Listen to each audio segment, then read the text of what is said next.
Watch closely, because most people teach the world exactly how to treat them without ever saying a single word out loud. Your worth was never something you announced with a speech. It was something you demonstrated quietly, and a thousand small behaviors nobody applauds and everybody notices anyway. The world does not read your resume of self-respect. It reads your posture, your pauses, your refusals, and it calibrates its treatment of you accordingly, whether you meant to teach that lesson or not. There's a woman who understood this with a clarity most people spend a lifetime avoiding. She knew that dignity is not a feeling you wait to have before you act with dignity. It is a practice visible in behavior long before it is ever visible in confidence.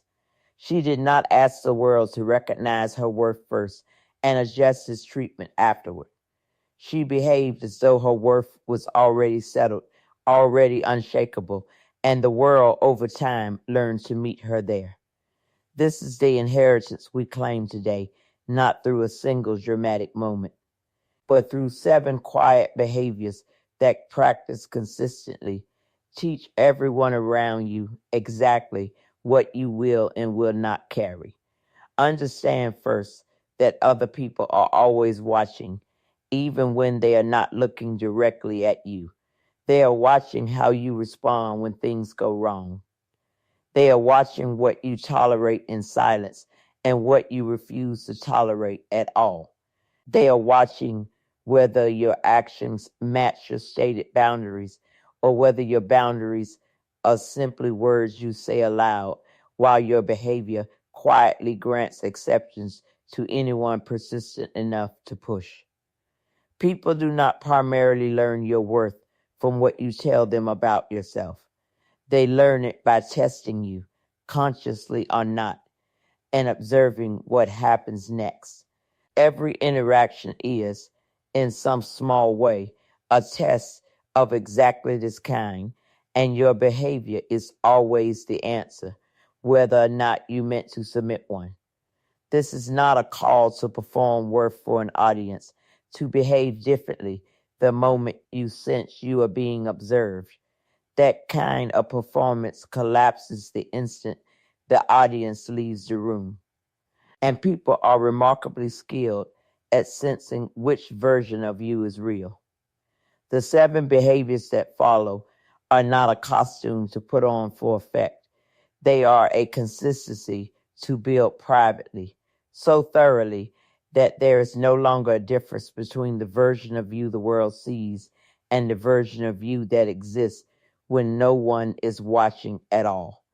The first behavior is how you respond the moment someone disrespects you. You expected disrespect to demand an immediate, forceful reaction, proof that you noticed, proof that you would not simply absorb it in silence. You expected that raising your voice, matching their heat, defending yourself loudly in the moment was the only way anyone would understand that a line had been crossed. And sometimes, in the heat of it, you did exactly that. And the disrespect only escalated because chaos, once invited to the table, rarely leaves quietly just because you asked it to. You expected that walking away calmly would be mistaken for weakness, that anyone watching would assume your composure meant you had nothing to defend yourself with. In practice, the opposite is almost always true. A raised voice reads, to most observers, as a person who has lost control of the moment.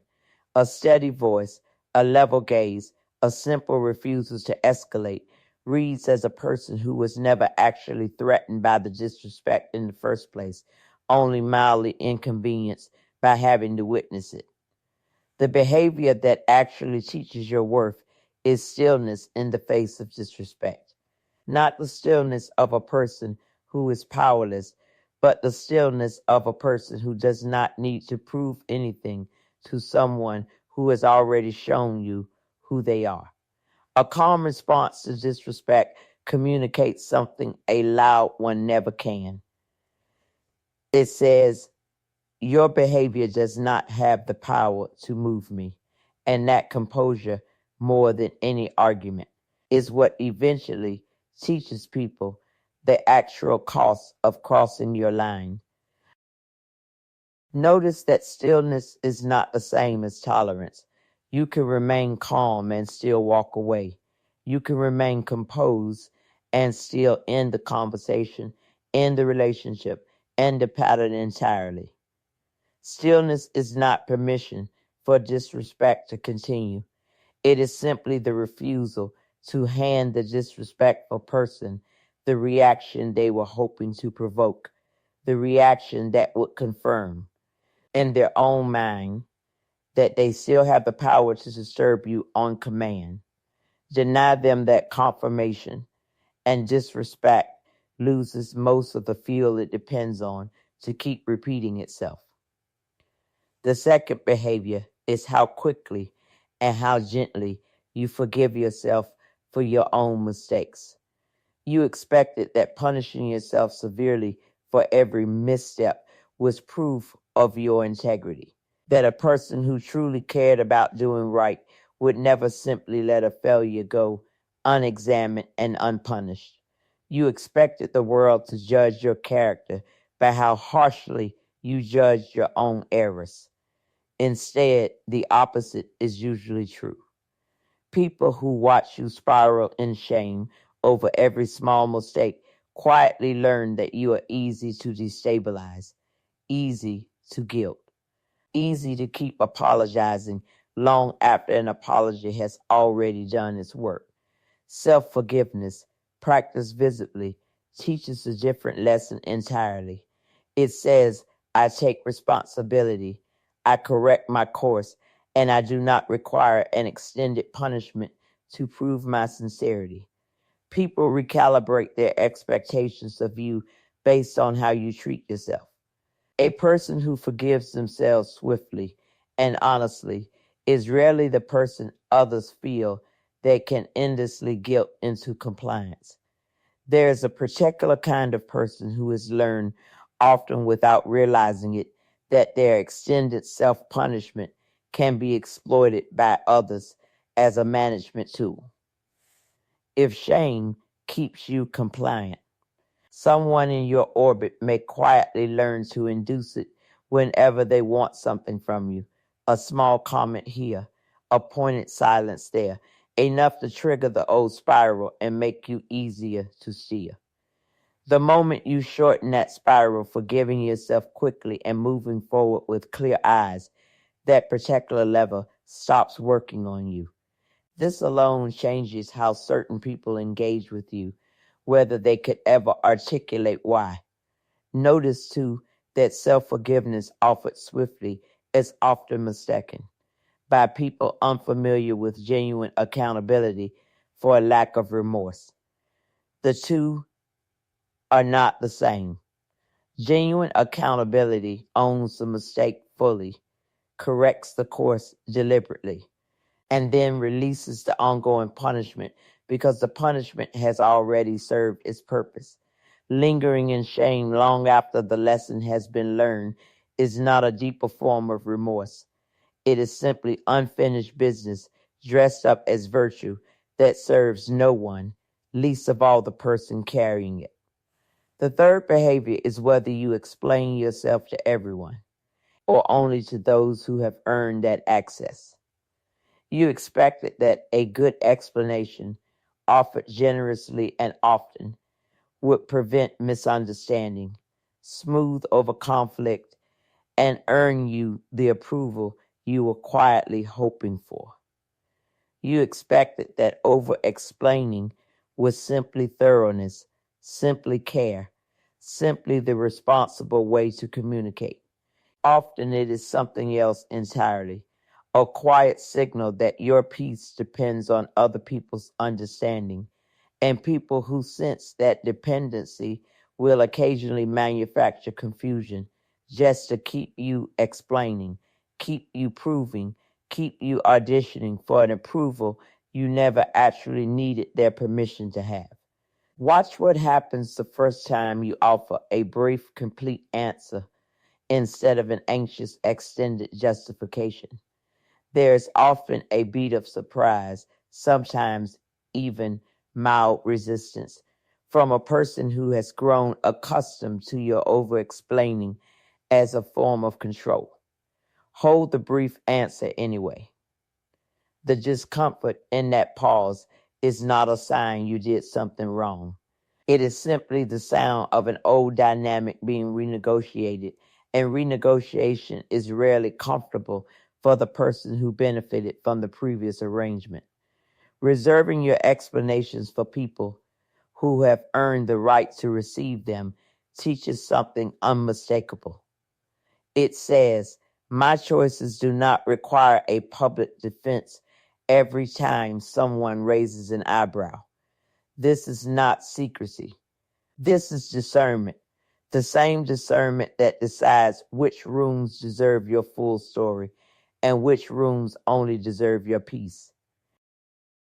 You expected that withholding an explanation would look defensive, even suspicious, and that transparency toward everyone equally was the mark of an honest person with nothing to hide.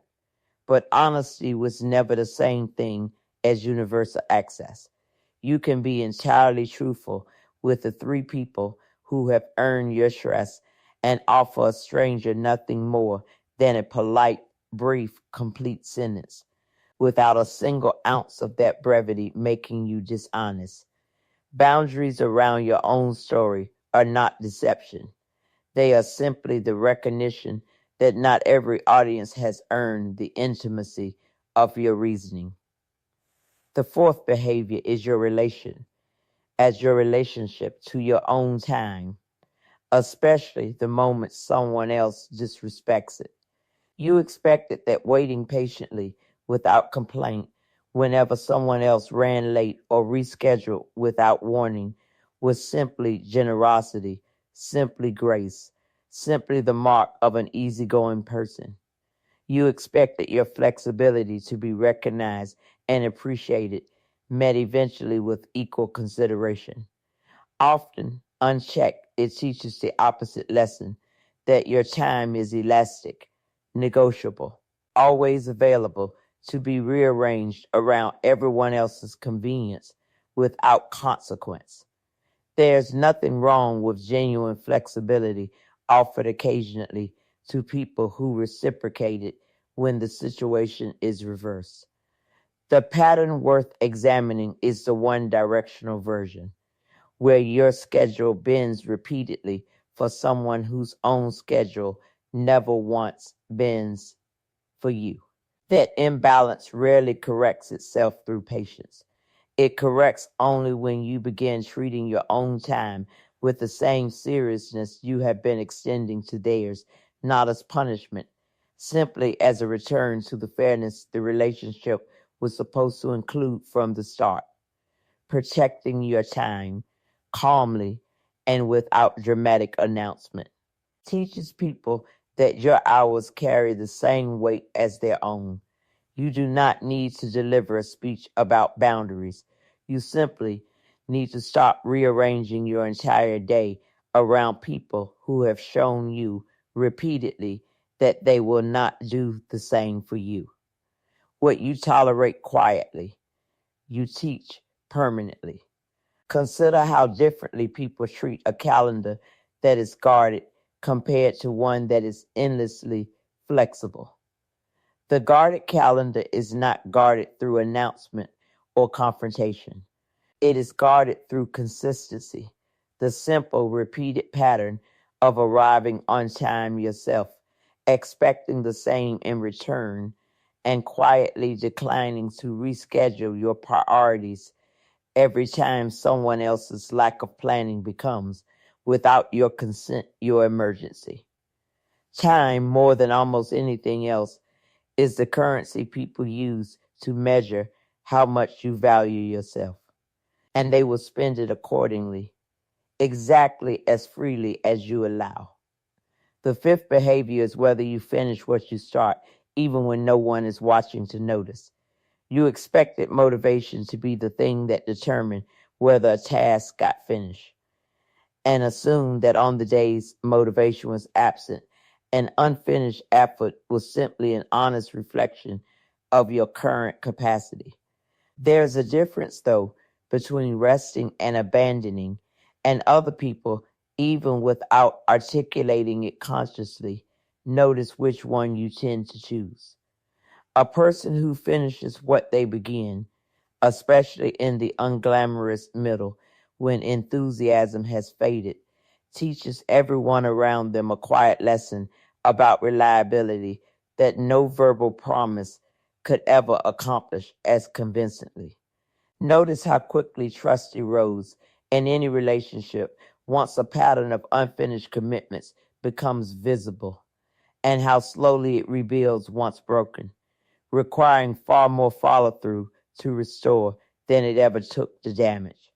This asymmetry is not unfair. It is simply how trust functions, weighted more heavily toward consistent action than toward good intentions. However sincere those intentions may have been in the moment they were spoken. This is not about relentless productivity. It is about the integrity of your own word to yourself. Every time you follow through on a commitment made only to yourself, with no witness and no reward, you teach your own spirit that your word is something to be trusted. That internal trust becomes visible externally, whether you intend it to or not. There is a quiet confidence that belongs only to people who have proven to themselves privately, hundreds of times over, that they can be relied upon even without an audience. That confidence is not loud. It rarely announces itself, but it is unmistakably present. And how a person carries a difficult conversation, how they respond to unexpected setbacks, how steadily they move through a crisis that would unravel someone who has never once tested their own follow through. You cannot fake that particular steadiness. It has to be built privately, one finished task at a time, long before anyone else ever has reason to witness it. The sixth behavior is how you speak about the people who have wronged you, especially when they are not in the room to defend themselves. You expected that venting freely about someone who hurt you was simply honest processing, a natural release of understandable pain. Sometimes it is exactly that, and there's no shame in needing to be heard.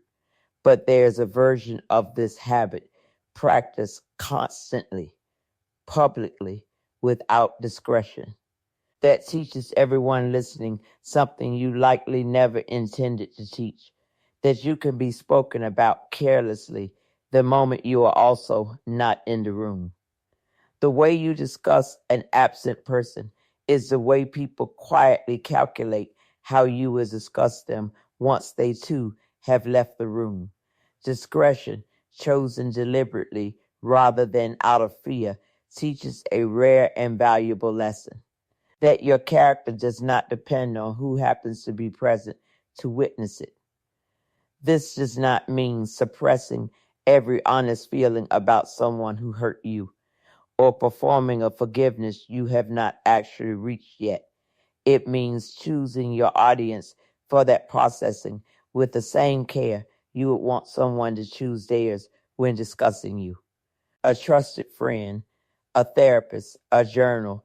These are appropriate places for the full weight of your honest feelings. A group setting, a public post, a casual mention to someone who has no real stake in the situation. These rarely serve healing and far more often serve a temporary need to be validated by an audience that will forget the details of your pain long before you do.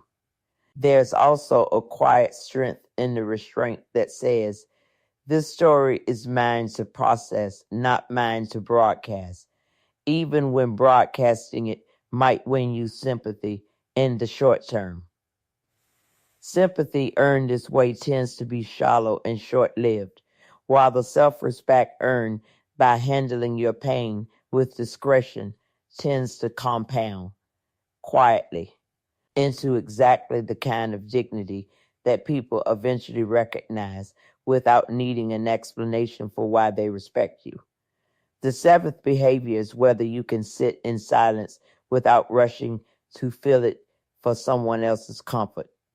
You expected that an uncomfortable silence was yours to resolve, that the tension in a pause was your responsibility to dissolve with a joke, an apology, an unnecessary explanation offered simply because the quiet felt unbearable. You expected that filling every silence made you easier to be around, more agreeable, less demanding of anyone else's patience. Often it teaches something you never meant to teach, that your comfort with yourself is fragile enough to be disturbed by nothing more than a few seconds without conversation.